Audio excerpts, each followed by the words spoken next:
today we bring you guys our 3D effects pack. Super excited to show this one off.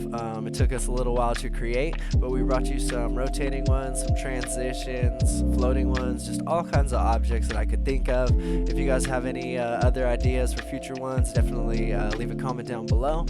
Alright, so we're going to be showing off our 3D pack here. Everything's super simple, drag and drop as you can see. And as you can see right off the bat, we can get a pretty clean effect.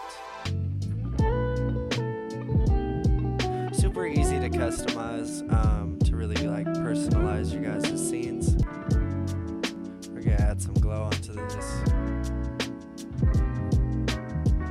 Bam.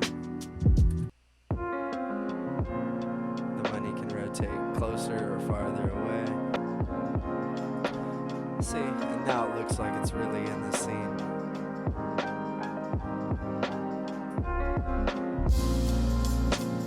Alright, so here are some more examples of what you can do with the 3D effects pack. We made it super easy to use, lots of options as you can see, super easy to customize, everything is drag and drop. If you guys have any other ideas for future ones, definitely leave a comment down below, and appreciate you guys. Peace.